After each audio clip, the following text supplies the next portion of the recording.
Buenas tardes a todos y a todas, bienvenidos y bienvenidas. Son las 7:30 de la tarde y, bueno, sé perfectamente lo que eso significa para muchos de vosotros y de vosotras. Habéis seguro terminado un turno, venís de consulta, de quirófano, de urgencias y, pues bueno, en lugar de desconectar, pues habéis decidido conectaros aquí, ¿no? Y, pues bueno, eso dice mucho de vosotros y me parece importante, ¿no? el reconocerlo antes de empezar. Así que nada, gracias de verdad por estar aquí. Me alegra especialmente ver que hoy, pues bueno, no estamos solo entre alumnos del programa, hay bastante gente conectada, hay gente que se ha conectado que son médicos, enfermeros, algún otro profesional sanitario que bueno, se han inscrito al webinar y hoy pues nos acompañan aquí por primera vez. Así que bienvenidos y bienvenidas también a vosotros. Espero que esta tarde sea pues el inicio de algo.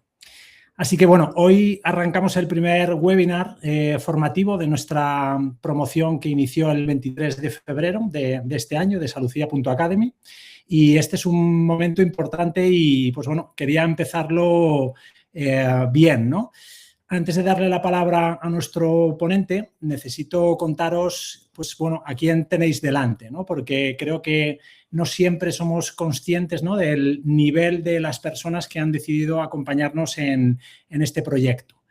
En Salucia.academy tenemos un equipo ético y legal que consideramos uno de los pilares más importantes de toda la formación.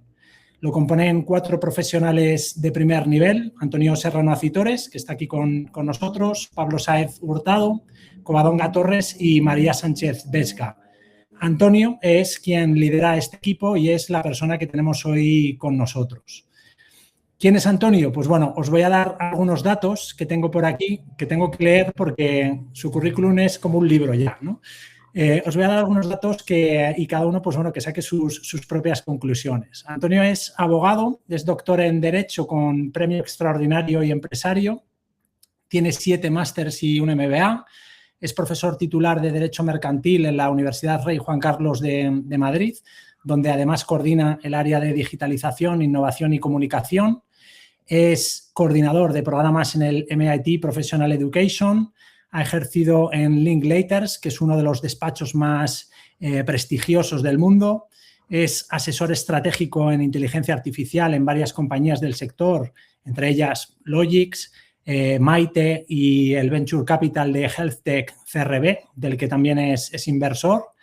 Es miembro de la junta directiva de ENATIC, que es la abogacía digital española, y ha sido reconocido por Forbes como uno de los 100 españoles más creativos en el mundo de los negocios. Él además es autor de 15 libros y más de 150 publicaciones y de esos 15 libros, pues bueno, quiero destacar 2 que tienen relación directa con lo que estamos construyendo juntos aquí. El primero es la inteligencia artificial en el ámbito sanitario, es protección de los derechos fundamentales de los pacientes. Y, pues bueno, quienes estáis haciendo el programa completo de 5 módulos lo habéis recibido en casa y, pues bueno, os recomiendo encarecidamente que lo leáis antes de, por lo menos, terminar el curso, porque os va a dar un marco de referencia que muy pocos profesionales sanitarios tienen hoy en España. Y el segundo libro que tengo por aquí es este, Hola, Inteligencia Artificial. Es un libro que Antonio ha escrito junto a sus 2 hijos de 12 y 15 años, Araceli y Antonio, y que está siendo un auténtico éxito de ventas. Si tenéis hijos o a partir de 9, 10 años, como me pasa a mí, pues os lo recomiendo sin dudarlo. Mi hija está disfrutándolo. Porque la IA pues no solo es cosa nuestra, ¿no? También es de las personitas, ¿no?, que van a heredar este mundo, ¿no? Ellos sobre todo lo van a vivir pues desde el principio. Así que bueno, Antonio hoy nos va a ofrecer algo que escasea, ¿no? Es una visión pues honesta, rigurosa, completamente transversal de lo que es la inteligencia artificial, ¿vale? No solamente desde el punto de vista tecnológico, sino también geoestratégico, filosófico, jurídico, económico y ético, que es muy, muy importante. En esta exposición magistral que va a hacer Antonio vamos a entender no solo qué está ocurriendo con la inteligencia artificial en el mundo y en sanidad, sino por qué está ocurriendo y cómo impacta en nuestras decisiones como profesionales sanitarios. Así que, sin más preámbulos, Antonio, el escenario es tuyo y muchísimas gracias por estar aquí. Pues muchísimas gracias a ti, querido Antonio, querido tocayo. Bueno, de todo el currículum que ha dicho, lo más importante es que somos amigos y trabajamos juntos y, por lo tanto, eso puede ser lo más relevante de todo esto, ¿no? No, yo lo primero que quiero hacer es felicitar a todos aquellos, bueno, que se han apuntado hoy a lo que puede ser esta sesión, pero también a lo que es el programa de formación, ¿no? De hecho, probablemente las dos palabras que yo vaya a utilizar más a lo largo de esta tarde van a ser cambio y educación, ¿de acuerdo? Y básicamente, como se están produciendo muchos cambios, pues la respuesta probablemente es la educación, ¿no? Y es que decía Benjamin Franklin que una inversión en conocimiento paga el mejor interés. Y por ahí es por donde vamos a ir. Voy a empezar a compartir pantalla. Vamos a ver que pueda compartir la pantalla. Bien, ya debe estar compartiéndose mi pantalla. Vamos a ver, está compartiendo pantalla. Creo que ya debería estar viéndose mi pantalla. Vamos a ver, o todavía no. Vamos a ver un momento. Sí se ve, Antonio. Sí se ve, ¿no? Perfecto. Pues entonces, nada, voy a empezar. Bueno, pues simplemente agradeciendo a Saludí la confianza y, bueno, esto es un poco lo que quiero abordar a lo largo de estos 50 minutos en los que estaré hablando en esencia. Y, bueno, aquí tenéis a mi avatar más alto, más guapo, más delgado, es lo que tiene de la época en la que trabajé en temas de metaverso, que uno se diseña como quiere y es una ventaja. Y es verdad que estoy con barba, ahora mi mujer no me deja ponerme la barba porque me salen canas y dice que me hago más mayor, ¿no? Pero sí que quiero empezar con algunas reflexiones previas y, claro, decía Mario Benedetti que cuando teníamos todas las respuestas, de repente nos cambiaron todas las preguntas. Y yo creo que ese es el momento en el que estamos. Se están produciendo muchísimos cambios vertiginosos, de una manera efectivamente muy, muy rápida. Lo que pasa es que no siempre tenemos la serenidad, la tranquilidad para analizar todos esos cambios, todas esas transformaciones, ¿no? De hecho, si yo os preguntara si estamos ¿qué creéis vosotros? Que si estamos en una era de cambios o en un cambio de era, bueno, pues probablemente habría opiniones distintas o a lo mejor todas serían iguales, porque, claro, lo cierto y verdad es que tendrán que ser los historiadores los que delimiten si estamos ante una cosa u otra, ¿no? Desde luego, yo sí que creo que estamos en un cambio de era, ¿no? Creo que los cambios que se están produciendo son muy significativos. Lo que ocurre es que, claro, ¿cuándo se ha producido ese cambio de era? Porque, claro, como decía, tendrán que ser los historiadores, ¿no? Igual que determinaron en su momento que cuando pasamos con la escritura de la prehistoria a la historia o con el descubrimiento de América o con la Revolución Francesa de un antiguo régimen a un nuevo régimen, bueno, pues yo no tengo muy claro cuándo se ha producido ese cambio como tal, si ha sido a raíz de las Torres Gemelas, si ha sido a raíz de un Brexit o si ha sido a lo mejor a raíz de la pandemia o, bueno, este mundo tan complejo en el que estamos ahora, ¿no? Donde vemos que probablemente estemos en una tercera guerra mundial, ¿no? Pero, bueno, a mí siempre me sirve de referencia gente que no se le ha dado mal y en este sentido podemos ver, por ejemplo, lo que ha hecho Bill Gates, ¿no? Y Bill Gates me parece una referencia en este sentido porque tiene la capacidad de anticipar cosas que a lo mejor no somos capaces, ¿no? Los demás. Y en esta línea, fijaos, Bill Gates en el año 2000, él escribe un ensayo que se llama Shaping the Internet Age, es decir, moldeando la era de Internet. Y en ese ensayo él es capaz de detectar, pensemos que acababa de pinchar la burbuja de las .com, es decir, no es el Internet que tenemos ahora tan maravilloso, sino que estaba todo, pues, en pañales, empezando, ¿no? Y además había pinchado la burbuja. Bueno, y él es capaz de leer lo que iba a venir, diciendo que Internet iba a ser tan relevante como la electricidad, como el avión, como el teléfono, que además iba a suponer, pues, la globalización de los negocios, que iba a suponer la llegada de una conectividad masiva, la aparición de tablets, en fin, cosas que efectivamente fueron pasando y además no solo eso, sino que fue capaz de anticipar, sin ser jurista, muchos de los riesgos que iba a suponer Internet, desde los temas de privacidad y protección de datos hasta temas vinculados con lo que pudiera ser, por ejemplo, temas de pornografía, temas de fiscalidad internacional, en fin, toda la problemática que iba a suponer también el comercio electrónico. Pensemos que en ese momento nadie se atrevía a poner una tarjeta de crédito, ¿no? Amazon no existía como lo conocemos hoy en día, ¿no? ¿Y por qué digo esto? Porque también, y como vosotros que formáis parte de todo lo que es el personal sanitario, como pasó con la pandemia, él antes de la pandemia, él dio una charla TED en la que básicamente decía que no estábamos preparados para la siguiente pandemia, ¿no? ¿Y por qué digo esto? Porque tras eclosionar ChatGPT en noviembre de 2022, él tiene un pase privado con Sam Altman en el que, bueno, le enseña ChatGPT y tras esa reunión, que luego supuso la inversión de Microsoft en ChatGPT, por recomendación de Bill Gates hacia Nadella, lo que viene es a escribir en su blog, en las notas de Bill Gates, y viene a escribir en su blog que a lo largo de la historia solo ha conocido dos tecnologías que le hayan llamado poderosamente la atención. Una de ellas es la interfaz gráfica con la que él crea Windows y la segunda es ChatGPT y a continuación manifiesta la era de la inteligencia artificial ha comenzado. De hecho, así se titula esa publicación donde además, tras analizar las distintas posibilidades, donde señala que uno de los grandes cambios que van a ser totalmente disruptivos va a ser en el ámbito de la salud, en el ámbito de la sanidad, ¿no? Donde cree, y yo creo que ya lo estáis viendo vosotros, las posibilidades son francamente interesantes en todo lo que supone lo que es la salud, ¿no? Cómo puede mejorar desde el diagnóstico por imagen o incluso el desarrollo de nuevos fármacos de una manera mucho más rápida, ¿no?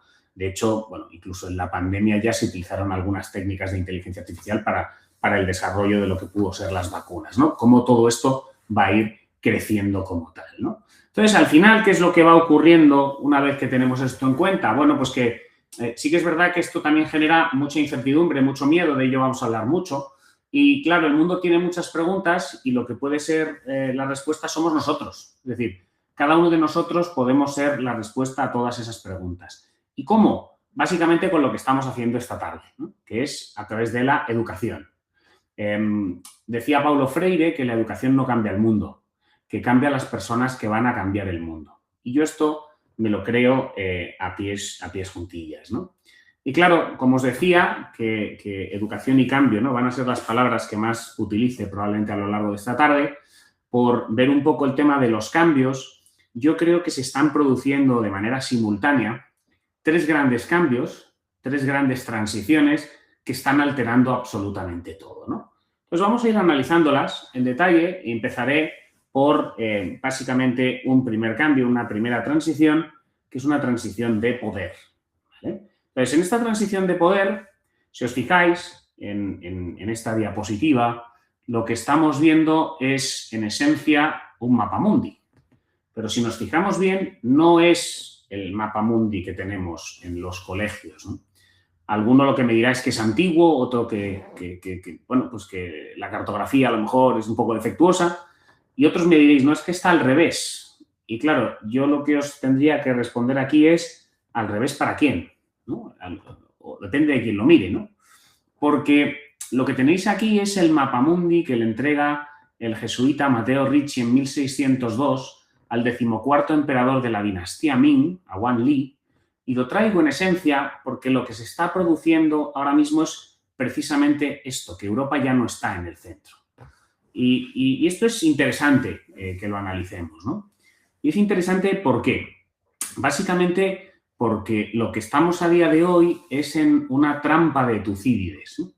La primera trampa de Tucídides que se estudia es la batalla de Atenas y Esparta por la hegemonía del mundo clásico, ¿no? Y a lo largo de la historia se han analizado hasta 22 trampas de Tucídides y 16 de ellas han acabado en guerra, ¿no? Claro, la reflexión es, ¿va a acabar en una guerra Estados Unidos y China? Bueno, en estos momentos tan complejos que estamos viviendo a día de hoy, quién sabe, ¿no? Es cierto que no todas las guerras tienen que ser de misiles, ¿no? Sino que puede haber otra serie de guerras. Pero desde luego que hay un conflicto de poder geoestratégico que, entre otras cosas, ha desencadenado también lo que estamos viendo ahora mismo en la guerra de Irán por un tema de materias primas y también, bueno, por un choque totalmente cultural. Lo que estamos viendo es que, en definitiva, y esto se dice mucho en el mundo de las startups, se viene a decir lo siguiente, es que Estados Unidos crea, que China copia y Europa, ¿qué? Europa regula, ¿no? Entonces, bueno, vamos a analizar un poco esto en detalle. Estados Unidos crea, esto es cierto, el 30% de las inversiones a nivel mundial en materia de inteligencia artificial son de los Estados Unidos, ¿de acuerdo? China copia. Bueno, China copia, pero no solo copia. Es verdad que China descubrió hace tiempo que es más barato invertir en espionaje que en I+D, pero también invierte ahora y mucho en I+D. De hecho, el 28% de las inversiones en materia de inteligencia artificial a nivel mundial son chinas. De hecho, no solo eso, el 70% de las patentes a nivel mundial en materia de inteligencia artificial son chinas como tal, ¿no? ¿Y Europa qué? Europa regula, ¿no? Y aquí, claro, el árbitro no gana los partidos. Y ese es uno de los grandes problemas que está teniendo Europa, ¿no? Europa, en definitiva, y luego volveré sobre ella un poco, Europa se ha convertido en una colonia digital. No hay grandes gigantes tecnológicos europeos, hay alguna excepción que luego veremos, ¿de acuerdo? Europa es dependiente energéticamente al norte por Rusia y al sur por África, y Europa ha externalizado su producción hacia Asia. Entonces, al margen de que también ha externalizado su defensa, como estamos viendo ahora con todo este debate que hay en relación con los temas de defensa, ¿no? Y claro, hablábamos de China también, pero en el fondo lo que tenemos que tener en cuenta es que estamos ante un nuevo orden mundial. Hemos pasado de un orden mundial multilateral basado en reglas, en el derecho internacional, a un mundo multipolar, ¿de acuerdo? Un mundo multipolar basado en la fuerza. Y esto es algo de lo que tenemos que tener muy, muy presente. Es decir, la era de la ingenuidad probablemente haya acabado y entonces hay una batalla por la hegemonía del mundo clara, donde la inteligencia artificial juega un peso muy, muy relevante y donde también hay un choque claramente cultural, ¿no?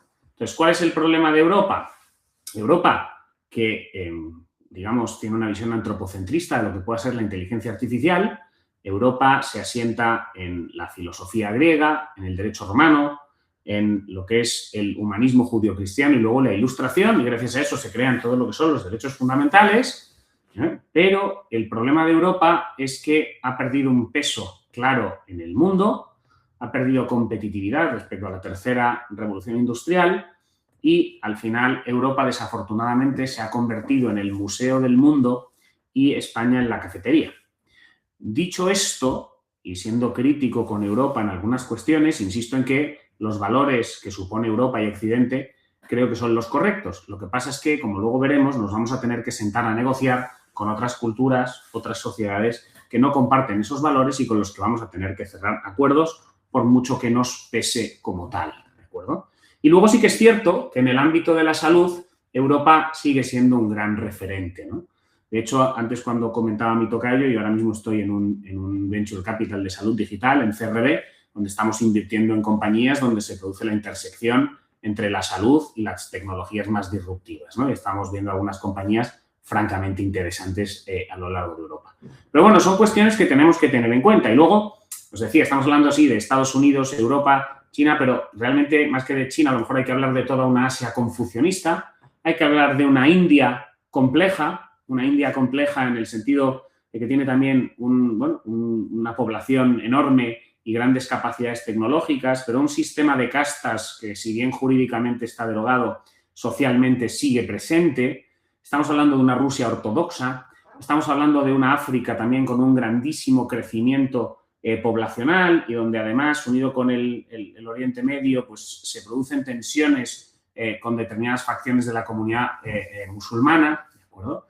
Y luego tenemos una Iberoamérica que no sabe muy bien si ser de papá o de mamá, es decir, si acercarse más hacia los planteamientos de Estados Unidos o más hacia los planteamientos de Europa, ¿no? Por lo tanto, un mundo en cambio constante, donde, insisto, al final la inteligencia artificial no va a dejar de ser un arma, ni entenderme, pero claro, al final quien ha ido dominando el mundo ha tenido las armas más poderosas, ¿no? El fuego, la pólvora, la bomba nuclear y ahora también la inteligencia artificial, ¿no? Y claro, es que el tema de China es relevante, antes os hablaba de las patentes, porque fijaos, es que la Universidad de Tsinghua, de donde Xi Jinping, ha registrado más patentes de inteligencia artificial que el MIT, Stanford, Princeton y Harvard juntos, ¿de acuerdo? Estamos hablando de las mejores universidades estadounidenses, no le llegan a la Universidad de Tsinghua como tal, ¿no? Y claro, mucho de lo que está pasando en el mundo, desde la llegada de Trump 2.0, es lo que vemos también aquí en pantalla. Claro, ¿por qué está ocurriendo mucho de lo que está ocurriendo? Básicamente por cómo ha cambiado el predominio del comercio mundial, ¿no? En el año 2000, si os fijáis, todo era azul, todo era Estados Unidos. Mirad el 2024, ¿no? China, a lo que ha ido haciendo, en esencia, ha sido crear una nueva ruta de la seda, ha invertido en puertos e infraestructuras africanas e iberoamericanas y ha empezado a dominar el comercio mundial, ¿no? ¿Y esto a qué nos ha llevado? Esto nos ha llevado al tema de los aranceles, sin perjuicio de que el Tribunal Supremo Europeo, el Tribunal Supremo estadounidense lo acabe de derogar, ¿no? Esta tabla de precios, por decirlo de alguna manera, y aunque nos hayan puesto el 15% común, ¿no? Esto ha llevado a una guerra de aranceles, pero también a una guerra también en materia de lo que pueden ser los microchips, ¿no? Aquí vemos las dos banderas, la de Estados Unidos y la de China en el microchip, básicamente porque aquí también entra en juego, y ya veremos si en todo este lío que hay a nivel mundial ahora mismo, el tema de la isla de Taiwán, ¿no? Porque es que lo que parece es que en este nuevo mundo multipolar, ¿no? Parece que se están repartiendo los territorios. O sea, al final, bueno, la entrada de Rusia en Ucrania, ¿de acuerdo? Estados Unidos diciendo que va a apoyar a Ucrania en tanto en cuanto le dé sus materias raras, porque aquí hay un tema también de materias primas que sirven para realizar la tecnología, pero Estados Unidos que le dice también que quiere Groenlandia y que incluso el canal de Panamá, ¿no? Y hemos visto la entrada en Venezuela, ahora el hecho de atacar Irán, más allá también de acabar con el régimen de los ayatolás, también hay un tema muy claro y es que el 80% del petróleo que se produce en Irán va camino a China, por lo tanto, y luego está el tema, claro, ¿qué va a pasar con Taiwán? Porque, claro, históricamente, ¿qué es lo que pasó con Taiwán? Cuando se produce la guerra civil china entre Mao y Chiang Kai-shek, Mao, tras la larga marcha, vence a Chiang Kai-shek, que se refugia en la isla de Taiwán, la hace independiente de China y bajo un cierto protectorado de los Estados Unidos, bueno, pues lo convierten en una potencia tecnológica y aparece la TSMC, que es la principal compañía de microchips del mundo, que están en Taiwán, ¿de acuerdo? Y, bueno, por eso cada vez que pasaba un caza chino por el espacio aéreo taiwanés aparecía una fragata norteamericana. Lo que ocurre es que ahora también, con todo este lío, ¿quién no le va a decir a China que, oye, ¿y por qué no intento quedarme yo Taiwán? Y como Estados Unidos está dedicando recursos a otras zonas, tiene la quinta flota pendiente de todo lo que es Irán, bueno, pues tendremos que ir viendo qué es lo que va ocurriendo aquí. Porque además, en materia de lo que puede ser el hardware o de lo que es toda la cacharrería para hacer la inteligencia artificial, tenemos que tener en cuenta que en el fondo hay un cuello de botella enorme. Hay tres grandes compañías que son las que controlan el 70% de lo que es la inteligencia artificial. Por una parte, la TSMC en la producción de microchips, Nvidia con el diseño de las GPUs y luego, antes os hablaba de que sí que había alguna compañía europea tecnológica interesante, como es la ASML holandesa, que tiene la litografía ultravioleta, que es la que permite, bueno, pues ensamblar todo esto con esta técnica como tal, ¿no?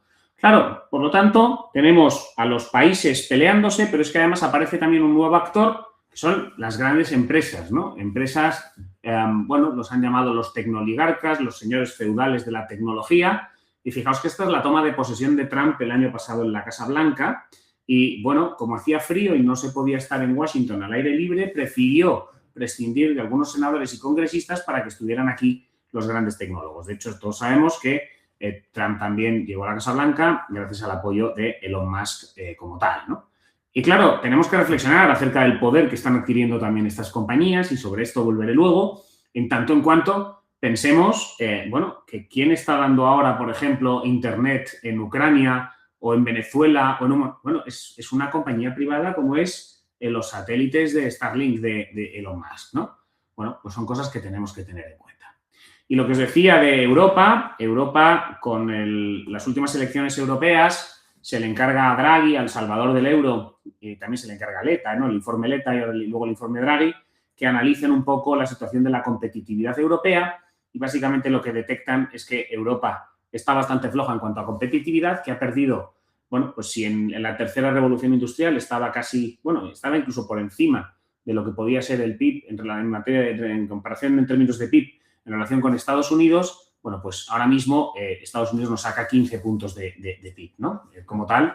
Entonces, bueno, Draghi sugiere una serie de medidas, no sé si son entre 400 y 500 medidas, y un año después, en octubre del 25, se analiza cómo va el tema después de todas las sugerencias de Draghi y, sorprendentemente, estábamos algo peor, ¿no? Entonces, bueno, hay que tener esto en cuenta.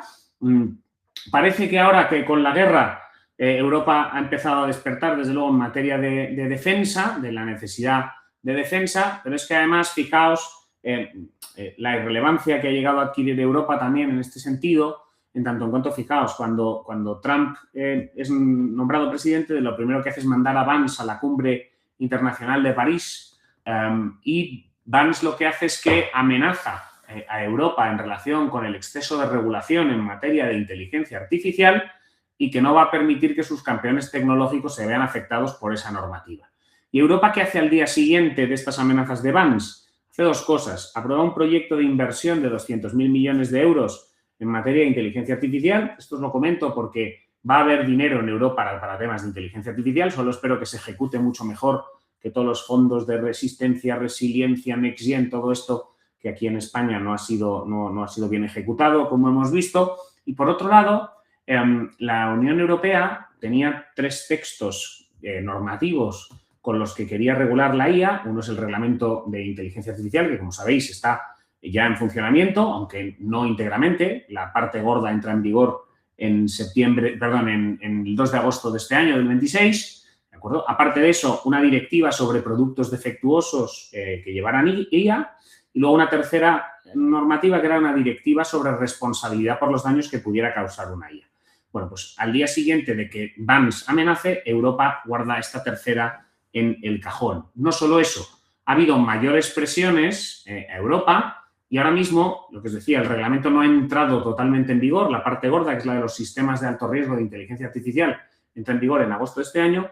Bueno, pues Europa está viendo si modifica el reglamento como tal, si además aligera normativa vinculada con datos y normativa vinculada con ciberseguridad e intenta reducir la burocracia en una cosa que se está llamando el ómnibus digital. Esto todavía no ha sido aprobado, pero la idea es reducir la carga burocrática, que puede ser algo interesante como tal, para que no se nos vayan los campeones de tecnología, y eso es interesante. El problema está en que lo están haciendo a mitad del partido. Imaginaos la incertidumbre que esto está generando en muchas empresas, porque si bien el compliance, pues Telefónica lo puede hacer muy bien, o Cepsa o Repsol aquí lo pueden hacer muy bien, sin embargo, Telecroqueta SL no lo tiene tan fácil, ¿no?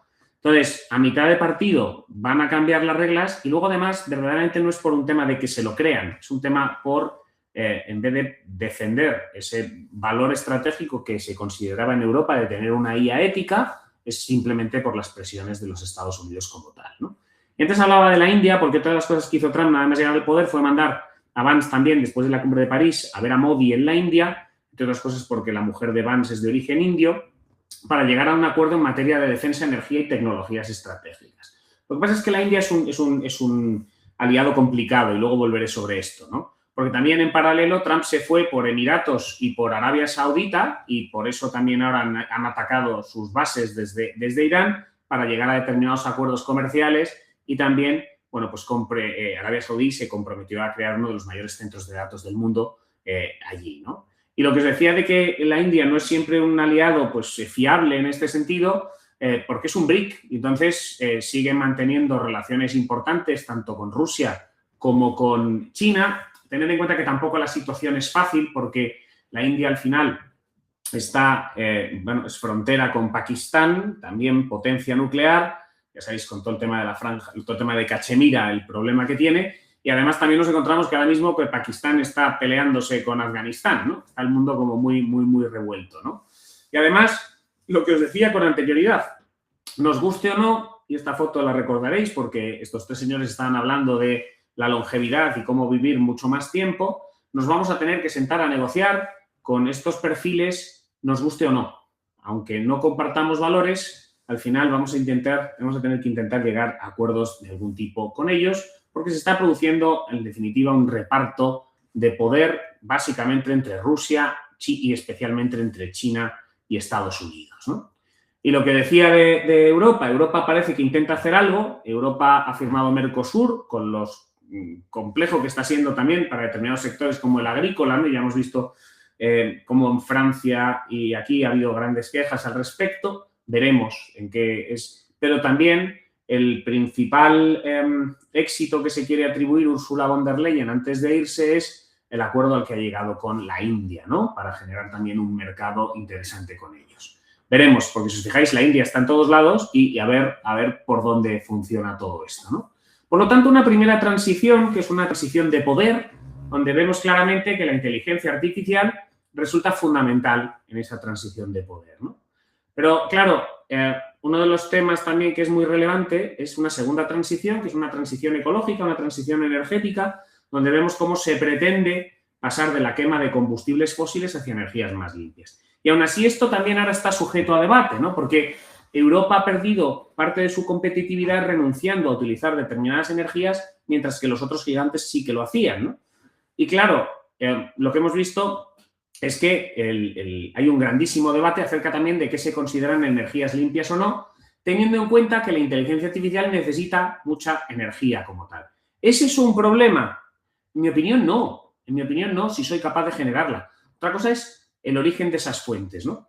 Entonces, ¿qué es lo que se están planteando? Bueno, pues las grandes tecnológicas lo que se están planteando a día de hoy es solicitar en Estados Unidos licencias para instalar mini reactores nucleares asociados a sus centros de datos para poder seguir entrenando todos estos modelos, ¿no? Aquí en Europa hubo un debate sobre si la nuclear era limpia o no, hasta que Francia dijo que por supuesto que iba a ser limpia, ¿no? Sin embargo, aquí en España pues estamos un poco llevando la contraria a todo lo que puede ser la tendencia y estamos a ver si bueno, pues desactivamos varias de las centrales que tenemos, ¿no? Que es curioso porque, como sabemos, el apagón en España se produjo por sobrecargar la red de energías renovables, que son muy interesantes, pero que son mucho más inestables y más difíciles en el almacenaje, y lo que levantó la red española después del apagón fueron las nucleares francesas. Pero bueno, no voy a entrar mucho en política en ese sentido. Entonces, ¿qué es lo que ocurre en relación con todo esto? Claro, necesita energía y necesita agua para refrigerar, en definitiva, ¿no? Bueno, ¿qué cosas se están planteando? Bueno, ya esto lo hizo Microsoft con unas pruebas en el 17 y en el 18 y ahora China lo que está haciendo es sumergir los centros de datos en compartimentos estancos, ¿de acuerdo? Porque así hay refrigeración natural. Y por otro lado, se está viendo cómo a propuesta de gente que tiene algún interés que otro, como puede ser Jeff Bezos o Elon Musk también, que es la posibilidad de mandar con cohetes centros de datos al espacio. De hecho, también hay un proyecto de Google, que es el Suncatcher, que veis aquí, centros de datos al espacio. ¿Por qué? Bueno, básicamente porque a menos 200 grados en el espacio y con luz infinita del sol, pues se solucionaría ese problema, ¿no? Bueno, veremos qué va ocurriendo. Pero si os fijáis también, otra de las cuestiones que se está produciendo sorprendentemente es que China, a pesar de todo lo que se le ha criticado por lo contaminante que es, sin embargo, se ha convertido en uno de los referentes en renovables. De hecho, es el gran referente también en lo que es el coche eléctrico, que ha destruido entera a la industria de la automoción europea como tal, ¿no? En definitiva, llevamos dos transiciones, una de poder y una energética, y las dos tienen una clara vinculación con la inteligencia artificial. Y esto me lleva a una tercera transición, que es una transición de una economía analógica a una economía digital, donde aquí me voy a parar probablemente un poquito más para entender de qué estamos hablando, porque aquí se redefinen muchos de los dogmas o paradigmas que creemos, incluso a lo mejor se redefine lo que somos como especie. Entonces, claro, si habéis estudiado economía, oikos en griego, casa, como el yogur, ¿no? Nomos, la norma, en definitiva, era un poco cómo gestionar los dineros de la casa, ¿no? Pero bueno, la economía no deja de ser la ciencia social que intenta gestionar de manera eficiente recursos escasos. En definitiva, es la ciencia social de la elección, con una serie de recursos limitados, tanto recursos humanos como recursos de capital. Yo tengo que elegir como país si hago más hospitales o hago más colegios. Y como empresa, si hago más teléfonos móviles o más ordenadores, porque los recursos son limitados. Esto es así hasta que yo soy capaz de digitalizar los activos físicos. En el momento en el que yo soy capaz de convertir en ceros y unos, en bits, los activos físicos, entonces rompo la idea de escasez y empiezo a gestionar la abundancia. Y voy a poner un ejemplo que yo creo que vais a entender muy rápido, que es el siguiente.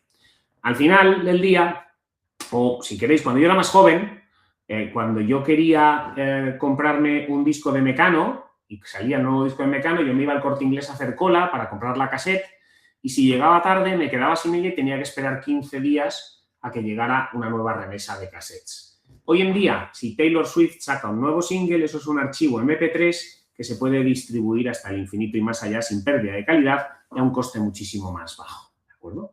Claro, esto me obliga a redefinir las características, los adjetivos, los grupos preposicionales que definen lo que es la economía. Y os voy a dar un poco las pistas, las claves con las que yo trabajo a este respecto en esta redefinición de lo que es la economía, ¿no? Y lo primero es que es una economía del dato. Y esto lo habréis oído, ¿no? Los datos son el petróleo del siglo XXI. Y de hecho la inteligencia artificial no es nada sin datos. Una inteligencia artificial sin datos es un Ferrari sin gasolina, ¿de acuerdo? De hecho, hay un principio también en el ámbito de lo que es la inteligencia artificial, que es, si mis datos de entrada son una basura, mis datos de salida son una basura por muy bien o muy bonita que sea la IA, ¿no? Es el principio de garbage in, garbage out. Pero además os traigo un poco la situación en la que se encuentran a día de hoy las empresas, las administraciones públicas, las universidades, los hospitales, muchas veces, ¿no? Que es este gran problema, ¿no? Tenemos aquí a un jefe con un empleado y el jefe le dice cuál es la gran idea para este año, para el CRM, para el sistema de gestión de clientes, y el empleado, que ha debido leer en algún lado que los datos son importantes, dice vamos a recopilar datos de correos electrónicos, de redes sociales, de aplicaciones de móvil, y el jefe le pregunta ¿y qué vamos a hacer con todo esto? Y dice, bueno, no sé, ya lo averiguaremos, ¿no? Esto es lo que yo llamo el síndrome de Diógenes Data. Y aquí creo que esto es ciertamente relevante. ¿Por qué? Porque es muy importante saber qué queremos hacer con los datos. Es muy importante tener un set de datos limpio. Y más, y aquí sí que hay una ventaja competitiva muy interesante en Europa, como es el espacio de datos sanitarios, ¿no?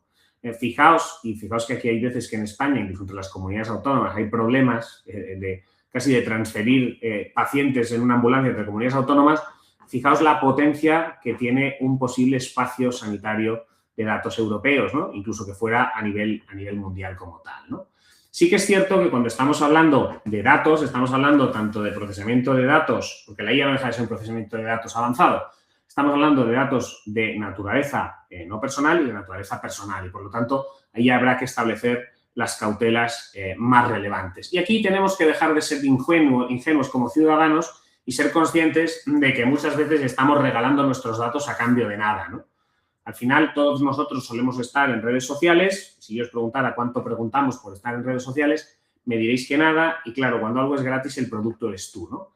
Y ahí es donde está el valor de los datos como tal, que al final estamos pagando con nuestros datos. Ahora bien, en el ámbito sanitario, ojo que si yo a lo mejor comparto u otros comparten mis datos, igual que hacen donaciones de sangre, se pueden salvar vidas o se pueden crear nuevos fármacos o se puede investigar muchísimo más rápido, ¿no? Al final, ¿qué es lo que ocurre con los datos, ¿no? Los datos ayudan a crear productos, tendencias, servicios, experiencias exponenciales, ¿no?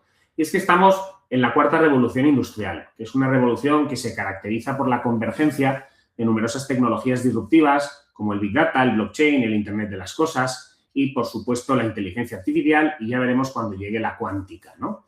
También vamos a ir viendo los temas robóticos, que esto, por ejemplo, en el ámbito médico, ¿no? Ya lo conocéis vosotros con el Da Vinci, por ejemplo, ¿no? Y otros robots que se han ido desarrollando en el ámbito quirúrgico. Pero, fijaos, si analizamos esta diapositiva, veréis que tenemos el eje de la complejidad y el eje del tiempo. Claro, a medida que estamos en una revolución más avanzada, es más compleja y se están acortando los tiempos entre revoluciones industriales, ¿no? Y, de hecho, si analizamos la primera revolución industrial, esta empezó con los luditas, es decir, los que tenían miedo a que los telares mecánicos y las máquinas de vapor les quitaran los puestos de trabajo, no sé si esto os suena a día de hoy, y acabó con el manifiesto comunista, porque se produjo una diferencia de clases entre el capital y el obrero. A día de hoy, ¿cuál es el riesgo que hay? A día de hoy ya hay neoluditas, aquellos que creen que no hay que trabajar con inteligencia artificial, lo cual es un auténtico error, es decir, no puede uno ser un avestruz y meter la cabeza al revés. Lo que hay que ver es cómo trabajar de una manera eficiente con la inteligencia artificial para ser mejor sanitario, para ser mejor profesional y lo que sí que se puede producir es una brecha digital entre aquellos que accedan a la tecnología y aquellos que no accedan a la tecnología como tal. De hecho, y luego hablaré de esto un poco más, la IA no viene a quitarnos el trabajo. Nos va a quitar el trabajo el que tenga las mismas capacidades que yo, pero que sepa manejar la IA mejor que yo, ¿no? El problema es que muchas veces cuando hablamos de economía exponencial no siempre es fácil entender que estamos hablando de tecnologías que no son fáciles de entender. Nosotros entendemos muy bien las progresiones de base aritmética, pero nos cuesta mucho entender las progresiones de base geométrica, ¿no? Y aquí tenéis un ejemplo. Si yo os dijera que tengo que dar 30 pasos lineales, cualquiera de vosotros podríais calcular más o menos con un margen de error de 1 o 2 pasos hasta dónde podría llegar.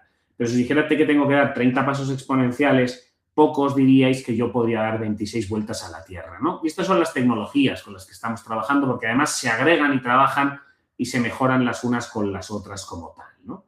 Y es que al final, en lo que es crear una tendencia exponencial, podemos acudir al marco que define Peter Diamandis y Salim Ismail en el libro de organizaciones exponenciales, que son las 6 Ds, ¿no?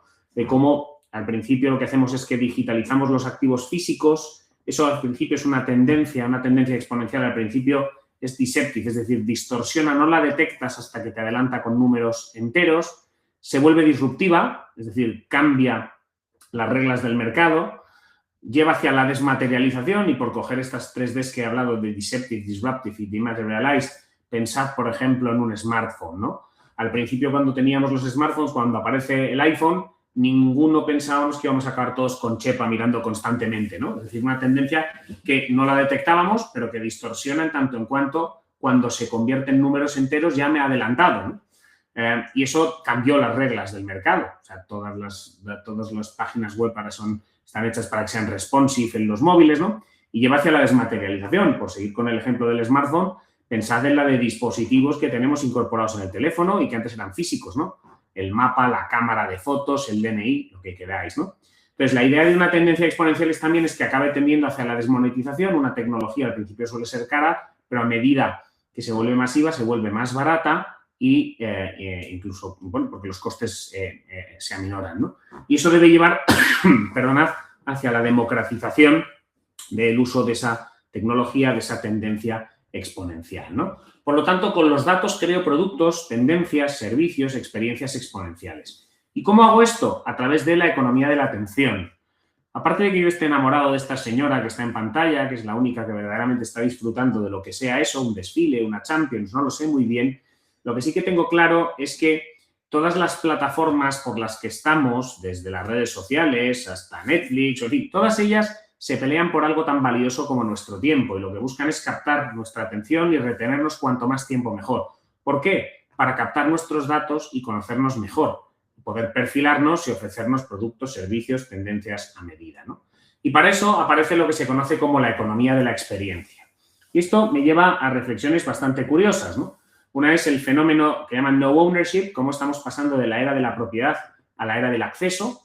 Pensad en la trascendencia que han cogido plataformas como Airbnb o como, pensemos, yo qué sé, también Uber o Cabify, ¿no? Que son capaces de competir, ¿no? con los taxis y con los hoteles sin tener propiedad y dando experiencia a través de una plataforma, ¿no? Y es que lo que estamos viendo es que las nuevas generaciones a lo mejor no les importa tanto la propiedad, sino lo que quieren es una experiencia. Y claro, ¿cómo se diseñan estas experiencias? Bueno, hay un libro muy interesante que es The Experience Economy, la economía de la experiencia, de Joseph Pine. Acaba de actualizarlo con uno nuevo que se llama The Transformation Economy, que es un paso más y que es el que ya tenéis reflejado aquí, donde lo que hace es explicarnos la progresión del valor económico de la siguiente manera. Él lo que viene a decir es, inicialmente lo que teníamos eran materias primas, pensemos, por ejemplo, en granos de café.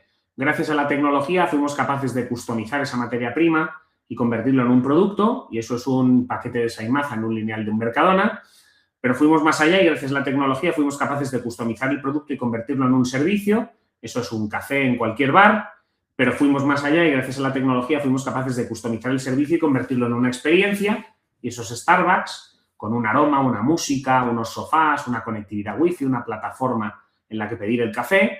Y la siguiente gran fase va a ser la hipercustomización, la hiperpersonalización de la experiencia para convertirlo en algo transformacional. Y es que si lo pensamos bien, los mejores momentos de nuestra vida no suelen ser propiedad, sino que suelen ser experiencia. Un primer beso, un viaje con un amigo por Europa un verano, un paseo con tu madre o con tu padre en un verano al atardecer en una playa, ¿de acuerdo? Son experiencias, ¿no? Entonces, claro, con todos estos datos que van captando de nosotros y captando la atención, como estábamos viendo, me generan un producto, una tendencia, un servicio exponencial que lo que me genera es una experiencia. Y esto nos tiene que llevar también a reflexionar acerca de la economía del valor. Más allá de hablar de tokens o de blockchain, que no es el propósito de esta charla, lo que os diría es que, fijaos, yo os diría, ya que estáis haciendo esta formación, que hagáis un análisis de un poco lo que decía el dintel del templo de Apolo en Delfos, de conócete a ti mismo. Es muy importante que analicéis cuál es el valor que traéis a la mesa. Si las tareas que estáis realizando son repetitivas y no tienen valor, lo va a hacer una IA muchísimo mejor, ¿de acuerdo? Lo va a hacer una IA mucho mejor y sin necesidad de café.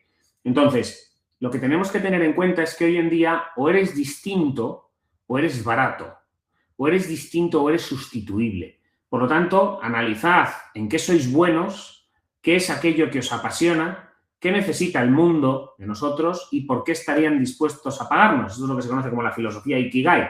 Si soy capaz de cubrir esos 4 puntos, entonces no va a haber ningún problema. Y en el ámbito sanitario, donde desde luego hay muchísimo valor que podéis aportar, pienso en un médico, en un enfermero, que en un momento determinado da calma, da paz, da tranquilidad, da empatía al paciente, mientras que a lo mejor el tener que rellenar informes o consultas previas o documentación que se puede hacer con una IA que transcriba como un cloud o que me genere unas notas y un resumen, bueno, pues todo el tiempo que le podemos quitar a esas tareas automatizadas es todo el tiempo que le podemos dedicar al paciente como tal, ¿no? Hablamos también de economía de plataformas. Esto ha generado la economía colaborativa, ¿no?, que ha permitido a los peces pequeños competir e incluso comerse a los peces grandes. Bueno, los ejemplos que os ponía con anterioridad de Airbnb o de Uber o Cabify como tal, que pueden competir con los taxis o con los hoteles. Y luego una economía del metaverso, que aquí no estoy pensando tanto en realidad virtual ni en avatares como tal, sino más bien en 2 cuestiones. Una, todo el consumo digital que hacemos. Pensad que cualquiera de nosotros estamos entre 4 y 6 horas de consumo digital, ya sea de ocio o de negocio, ya sea mandando un correo electrónico, leyendo un libro o jugando al Candy Crush, ¿de acuerdo? Pero es que los chavales están ya entre 8 y 10 horas al día. Claro, si el día tiene 24 horas, 8 son para dormir, me quedan 16 y 8 estoy ya en el metaverso, esto pone de manifiesto y refrenda la idea que os estoy diciendo, que estamos en una transición de una economía analógica a una economía digital. Pero además se plantea una segunda reflexión que hay que tener en cuenta y es, y lo he comentado antes, el poder que están adquiriendo todas estas plataformas en las que pasamos mucho tiempo, ¿no?, como las redes sociales. ¿Y por qué digo esto? Porque mirad, cuando yo estudié primero de carrera Derecho Constitucional, Derecho Político, a mí lo que me dijeron es que un Estado, para ser considerado Estado, tiene que reunir 3 características. La primera es la característica del territorio, la segunda es la población y la tercera es la soberanía, el poder. Yo cojo alguna de estas plataformas y voy a poner Meta por coger cualquiera de ellas. Meta tiene población, tiene 2.000 millones de personas, más que toda la religión católica. Meta tiene territorio, tiene todo el espacio virtual. Meta tiene soberanía, tiene poder. ¿Hasta qué punto los términos y condiciones que no solemos leernos cuando entramos en estas plataformas no son la constitución virtual de este estado digital? ¿Y por qué digo esto? Porque, por ejemplo, aquí en España está prohibida la pena de muerte. Pero si yo en Instagram enseño un pezón, a mí me pueden matar digitalmente y quedarme sin mis activos. Por lo tanto, ojo al peso que están adquiriendo estas plataformas. Porque, ¿qué es más relevante, por ejemplo, para España? ¿Llevarse bien con Sudán del Sur o con Google? Bueno, pues con todos mis respetos para Sudán del Sur, probablemente con Google como tal, ¿no? En definitiva, esto me lleva también hacia una economía de la automatización y de la inteligencia artificial, teniendo en cuenta, bueno, que lo que nos vienen a decir, ¿no? Todos los días hay noticias, suele haber en todos los telediarios, todos los días, o en todos los periódicos, 2 noticias sobre inteligencia artificial. Una suele ser una chorrada del estilo de el pueblo más bonito de Guadalajara según la inteligencia artificial, ¿vale? Y la otra es cuántos puestos se van a destruir, ¿no? Y yo sí que tengo que tener en cuenta aquí 2 cosas, ¿no? Que la IA puede hacer daño sin ninguna duda y no pretendo poner paños calientes, pero no me preocupáis vosotros porque estáis haciendo lo que tenéis que hacer, que es formaros en temas de inteligencia artificial, ¿de acuerdo? Pero el tema de la automatización, tenéis que tener en cuenta que todo lo que se pueda automatizar se va a automatizar, ¿de acuerdo? Todo lo que no aporte valor se va a automatizar. Es aquí donde tenemos que ver la oportunidad de diferenciarnos a través de la formación. Y esto no solo aplica al ámbito sanitario, aplica a los juristas, aplica a los arquitectos, a los economistas, si lo que yo aporto no tiene valor, lo va a hacer una máquina mucho mejor que yo. En definitiva, ante lo que estamos es ante una economía de la incertidumbre en la que todo cambia. Pero esto ya lo decía Heráclito de Éfeso, que todo cambia, todo fluye, que una persona no se baña 2 veces en el mismo río, porque ni la persona es la misma ni el río es el mismo la segunda vez que te bañas, ¿no? En definitiva, tenemos que aprender a convivir en entornos VUCA, volátil, incierto, complejo y ambiguo. Y qué mejor momento de la historia para deciros esto, el mundo tan complejo y volátil y ambiguo en el que estamos, y que cada vez más se van produciendo cisnes negros, que son esos acontecimientos que teóricamente no se pueden producir, pero que cuando se producen cambian absolutamente todo, ¿no? Esto los define Nassim Taleb en el cisne negro como tal, y lo que sí que pone de manifiesto, o sí que os pongo de manifiesto, es que cada vez se están produciendo, también se están acelerando los tiempos entre los distintos cisnes negros como tal, ¿no? En definitiva, y creo que esto es clave en esta economía de la incertidumbre, porque decía Marie Curie que frente a la incertidumbre conocimiento, básicamente lo que tenemos que tener en cuenta es que cuando la tecnología va más rápido que la educación se genera sufrimiento social.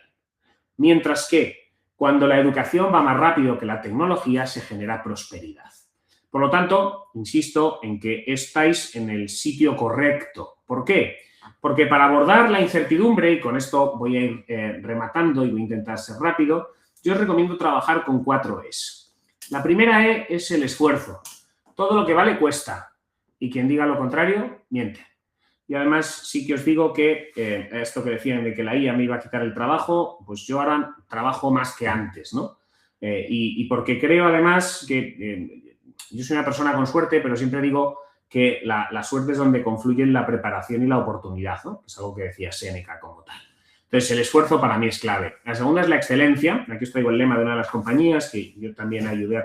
fui uno de los socios que montamos Global Alumni, una compañía que luego ha sido un unicornio. Nuestro lema era la excelencia o nada. ¿Y la excelencia qué es? La excelencia básicamente consiste en hacer las cosas cada día un poquito mejor.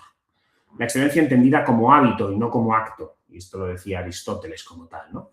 La tercera es la ética. Y aquí me quedo con una reflexión de nuestra filósofa Victoria Camps, que dice que la ética es el ejercicio reflexivo de la libertad. Es decir, me preparo para decidir. Tengo pensamiento crítico para decidir. Y si me equivoco, que habrá veces en las que me equivoque, entonces asumo el otro lado de la libertad, que es la responsabilidad, y no le echo la culpa a un tercero. Y la cuarta, como no puede ser de otra forma, es la educación. Educar y liderar son palabras sinónimas. Desde un punto de vista etimológico, educare en latín es guiar, to lead en inglés es guiar, es también guiar, ¿no? ¿Y qué es lo que tenemos que hacer? Pues educar, formarnos para ser líderes. ¿Y un líder quién es? Un líder es aquel que detecta necesidades desatendidas de un grupo y les da satisfacción. Un líder es aquel que tiene autoridad, pero no porque es autoritario, sino porque es ejemplo. Y de hecho, lo que decía la Madre Teresa de Calcuta es que el que no vive para servir no sirve para vivir, ¿vale? Simplemente os meto aquí también en temas de reflexión, en temas de educación, como en Estados Unidos se ha incluido y también en Emiratos Árabes como materia obligatoria la inteligencia artificial en los colegios desde chiquititos. Y en China la tienen integrada muy bien también con temas de robótica desde bien chiquititos, ¿no? En temas de educación, bueno, lo que os decía antes Antonio, os dejo aquí también este libro que es el que he publicado con mis hijos y donde abordo muchas de estas cuestiones, por si os es de interés. Y simplemente voy a rematar con algunas conclusiones que creo que son importantes, ¿no? Decía un antiguo estadístico estadounidense, Edward Deming, lo siguiente, me parece una gran frase, que los dólares pone que in God we trust, ¿no? Creemos en Dios. Y dice todos los demás que traigan datos, ¿no? La importancia de los datos con todo esto. Y la segunda reflexión tiene que ver con la educación, como os decía, un antiguo presidente de la Universidad de Harvard, Derek Bock, que decía que si usted cree que la educación es cara, pruebe con la ignorancia. Vosotros, además, que estáis en un sector tan relevante como es la sanidad, que tenéis una vocación de servicio clara, donde vuestro altruismo y vuestra generosidad se pone de manifiesto, no podemos permitirnos que no estéis preparados y formados ante lo que está llegando como tal. Así que nada, dejo abierto por si hay alguna pregunta. Aquí tenéis también algunos de mis datos para lo que pudierais necesitar y con esto cumplo en tiempo y forma lo que me había propuesto comentaros a lo largo de esta tarde. Así que muchísimas gracias por vuestra asistencia. Enhorabuena por estar en este programa. Pues muchísimas gracias, Antonio. Súper interesante la exposición que nos has hecho. Y ahora abrimos turno de preguntas. No sé si alguien quiere hacerle alguna pregunta a Antonio, la podéis formular por el chat o levantáis la mano y os abrimos el micrófono y se lo verbalizáis directamente a Antonio. Así que os animamos a que les preguntéis. Estamos viendo que te felicitan por ahí en el chat. No sé si todo el mundo lee el chat. Gracias. Estoy viendo el chat, estoy viendo el chat. Muchísimas gracias. Perfecto. Yo veo que nadie se anima. Te voy a hacer yo una. Esta semana en el Mobile World Congress de Barcelona, Antonio, el gobierno anunciaba un fondo de 100 millones de euros para financiar empresas que desarrollen IA soberana en Europa, ¿no? Con el objetivo explícito, ¿no?, de reducir pues, toda la dependencia de proveedores externos que has explicado muy bien, ¿no? Hay ese liderato Estados Unidos, China, ¿no? Luego el ministro Óscar López declaraba, ¿no?, que España y Europa iban a actuar, ¿no?, como guardianes frente a tecnológicas, ¿no?, que quieren hacer de la IA pues, un modelo de lenguaje de odio, ¿no? Desde tu visión holística, ¿tú crees que Europa puede realmente competir o estamos ante una carrera que ya está totalmente perdida frente a Estados Unidos y China, como has comentado? No puede. O sea, yo creo que tiene que analizar, o sea, no vamos a hacer ahora modelos europeos. Francia tuvo Mistral, lo compró Microsoft. España invirtió en un modelo que se llama Laia, una cosa así, que no ha servido absolutamente para nada, más allá de que pueda traducir lenguas cooficiales. Ha sido una pérdida de dinero. Pero es que es ridículo, es que tampoco le diría a una empresa de IA europea que se pusiera a crear un modelo. No vas a poder competir con una China, una OpenAI estadounidense, no. Lo que tienes que hacer es ser muy bueno integrando esas IAs, ser un buen arquitecto de todo esto y luego ver cuáles son tus capacidades diferenciales. ¿En qué es buena Europa a día de hoy? Europa es muy buena, por ejemplo, en tema de telecomunicaciones y tiene grandes compañías de telecomunicaciones. ¿En qué debe trabajar Europa? En desarrollar ciberseguridad en temas de IA. Eso sí, temas de ciberseguridad. ¿En qué es muy buena Europa? En el ámbito sanitario. Europa en el ámbito sanitario, además pensemos, ¿dónde se quiere jubilar la gente? Antes he dicho que era el Museo del Mundo, ¿no? ¿Dónde viene la gente a jubilarse? A Europa. Europa porque todavía, y a pesar de todo el problema que puede plantear las pensiones, que es otro gran problema del Estado, pero el estado de bienestar aquí, el estado de bienestar es muy superior al que puede estar en otras zonas, ¿no? Entonces, Europa está trabajando muy bien el ámbito sanitario, el ámbito farma, el ámbito de la longevidad. Antes cuando os comentaba que yo estoy de asesor y de inversor, yo mi gran apuesta inversora ahora mismo, yo estoy invertido en 3 cosas ahora mismo gordas. Bueno, más allá de los inmuebles, que esa es una clásica, pero estoy invertido en salud, vinculada con digital, estoy metido hasta las trancas, ahí para que lo tengan claro. Estoy metido en inteligencia artificial, en Logix, que al final es una empresa de IA generativa española que integra muy bien modelos de terceros y está haciendo unos proyectazos.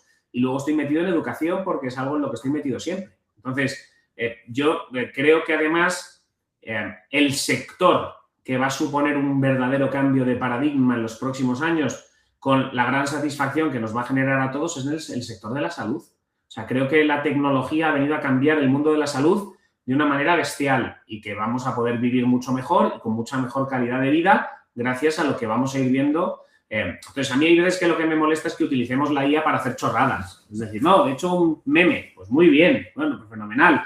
Te puedes entretener un rato, pero prefiero que utilices la fuerza computacional para descubrir con 5 años de anterioridad, con 5 años de anticipación que puede venir un cáncer. Prefiero que sea eso, ¿no? Y pensemos una cosa, año 2024, el premio Nobel de Física y de Química fueron de IA, fueron de Google, ¿no? Hassabis y Hinton, por el tema de AlphaFold, es decir, que esto ha venido a cambiar significativamente el campo de la salud.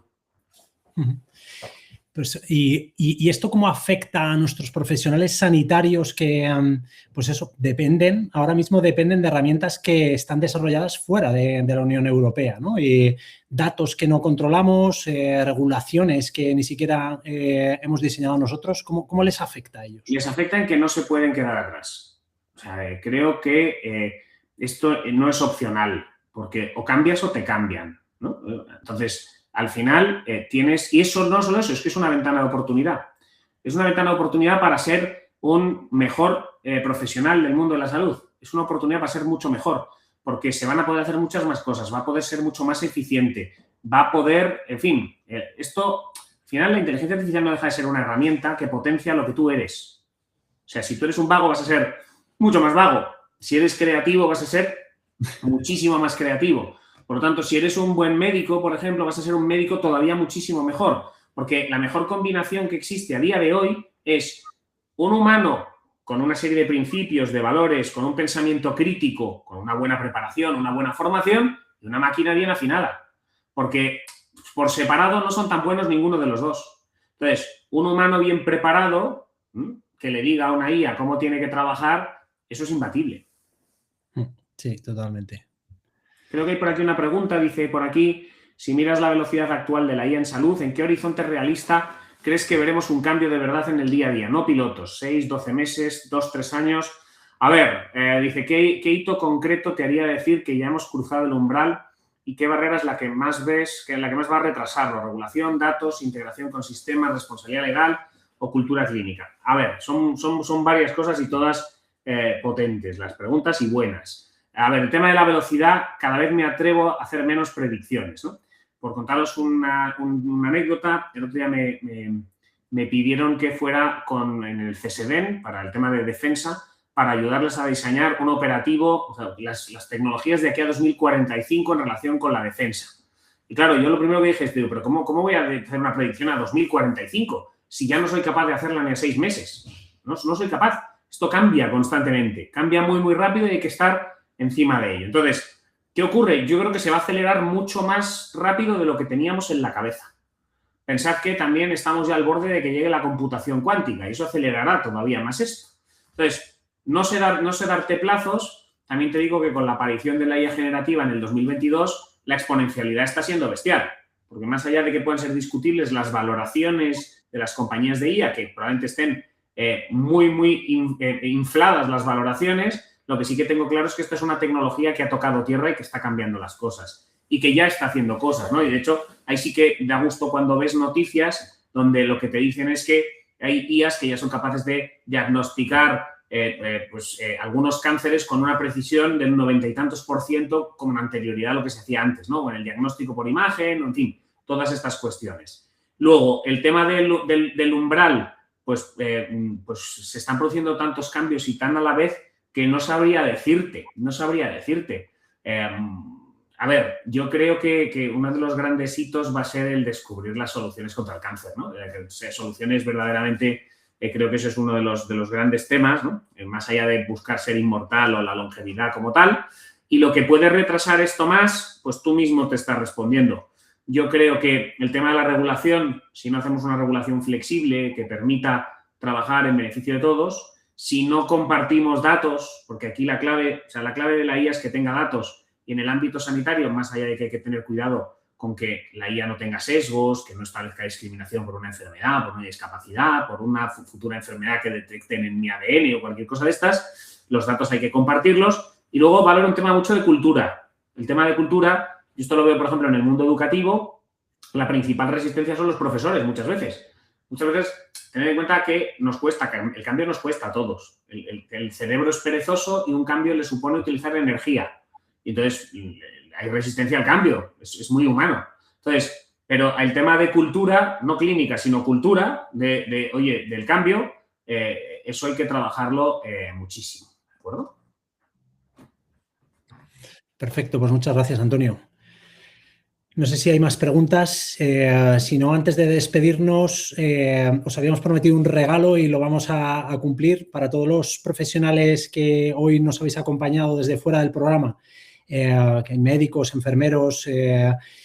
Os vamos a enviar por email un mapa de soluciones de inteligencia artificial por especialidad médica, que es un recurso que hemos desarrollado en saludcia.academy para cualquier profesional, ¿no? Sanitario para que pueda identificar de un vistazo qué herramientas de inteligencia artificial son las más relevantes para su día a día según su especialidad, ¿vale? Así que lo recibiréis por correo, todos los que os habéis inscrito hoy. Y si vuestra especialidad médica no aparece en ese documento, pues nos escribís a contacto@saludcia.academy y nosotros os lo añadimos, ¿vale? Y a los alumnos del programa, pues bueno, vosotros ya tenéis el regalo desde el primer día, tenéis el programa más completo de formación en inteligencia artificial para sanitarios que existe ahora mismo en español.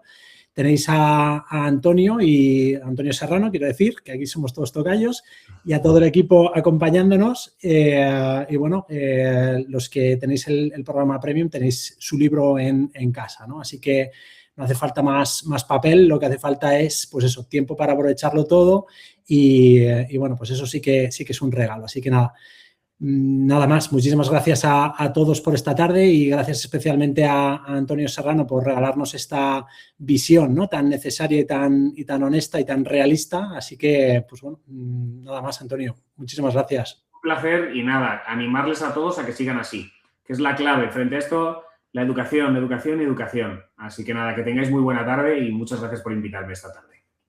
Muchas gracias, Antonio, y muchas gracias a todos. Un saludo.